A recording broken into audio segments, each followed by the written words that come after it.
Hello, this recording is going to provide a bit of background to exchange rates, and then there is a separate recording which gives you some events related examples which will put it probably into practice for you a bit more clearly. So first of all, basically, I'm sure you're aware of this, but the exchange rate is essentially the value of our currency.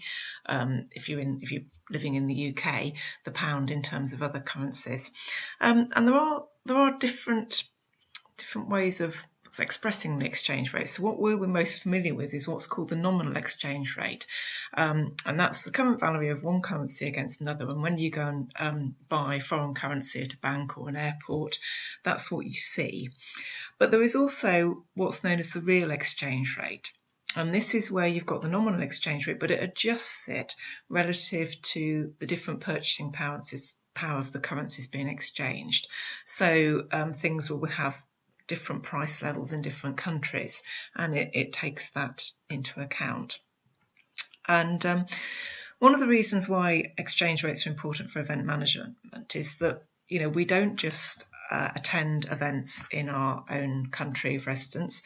We might be travelling abroad for an event, and also as an event manager we might well be getting supplies from another country. So there's some examples here. So if you travel abroad as a consumer, you're going to exchange your pounds for another currency, and if the pound is weak, then you aren't able to buy as much of another currency as you might have liked or you might have done previously. And so sometimes it can make it much cheaper or more expensive to us to go to events in other countries.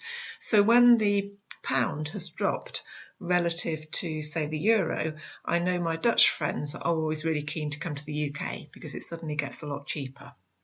So, and similarly, if the pound is valued highly compared to the euro, it suddenly becomes cheaper for us to go to Europe. And then if you're thinking about it from an event manager, if you've got to pay supplies from another country, this could actually have a big impact on your costs. And last year there was an interesting news article from festival managers talking about when they actually pay performers who come from other countries, and how when the pound was relatively weak, one of the problems was their performers were coming to the UK and being paid in pounds and then kind of saying, well, this isn't enough, because when they translated it back to their currency, they weren't earning enough. So that was problematic for them. But also you might have event attendees coming from another country, and if the pound is low, then it could be quite cheap for people to come and attend from another country. So you can track through the Office of National Statistics here the sterling, the pound exchange rates against the euro. One of the big dips back there on that chart you can see is related to when Brexit was announced. So various other kinds of policies and things happening in the background have a significant impact on exchange rates. So they can rise and fall, it's variable. And one of the things is, because in the UK we do a lot of trading with quite, a relatively small number of countries, often we might want to know the value of pound against our main trading partners. And so there is an exchange rate index, or effective exchange rates, which is a bit more of a kind of weighted index against those areas where there's most currency movements. And if we look at that chart for the effective exchange rate, it's not actually too different from the first one that I showed you. But that actually just tracks it to particular countries. So there are, if you're an economist, you'd probably look at some of this in a lot more detail.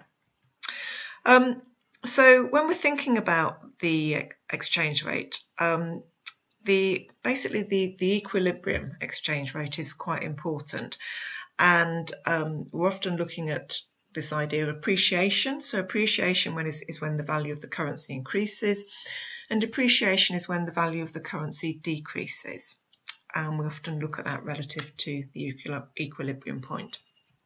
So what I'm going to try to do now is show you this through some graphs. So wish me luck with this, because I'm never very good at explaining the graphs, so hopefully I'll get this across to you. So across the bottom there, we have got the quantity of pounds demanded relative to the dollar price if you're buying pounds. Okay, so we're thinking about this against the American dollar. So in terms of the demand for pounds, what you see is that when the price is high up here, there's not much demand for the pound. So for instance, people aren't going to buy products from the UK or perhaps come here for an event if the value of the pound is high. But when it's low, the demand for the pound can be quite high, so there's a lot of quantity demanded at that point. Then if we who wants to purchase the pound, so this is in terms of, this would give us credits going on our balance of payments in the UK, and we'd get that from exports of goods and services. So if people come to the UK to attend an event, that's an export. Get income coming in from abroad, we get capital account money moving into the UK and finance moving into the UK. So this will depend on the price of the pound.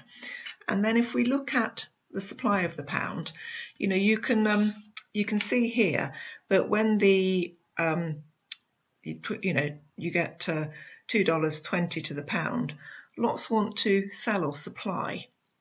Okay, so you've got a different the lines going the other way in terms of the supply side.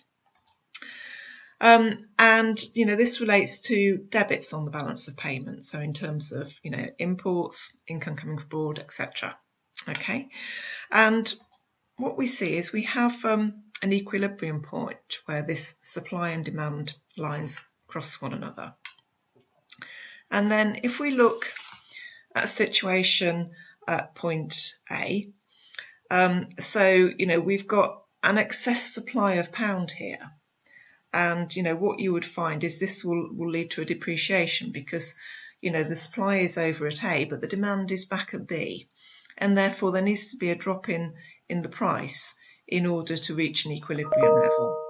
And then if we look at this in terms of the opposite way round, so at C we've got a shortage of the pound. Okay, so there's more demand there. And this leads to the opposite, so this leads to an appreciation in terms of the currency going up, because there's more demand for pounds at that point. So hopefully I've made that clear, but basically the exchange rates, they will go up and down, and there are all sorts of things that might impact them. So Brexit had quite a significant impact on that. So that you will often hear about various sort of minor blips in the exchange rate to do with something that's happening in terms of government policy, and these all have an impact. And so from an event management point of view, we are interested in whether the exchange rate is changing, whether it's going up or down, whether it's appreciating or depreciating.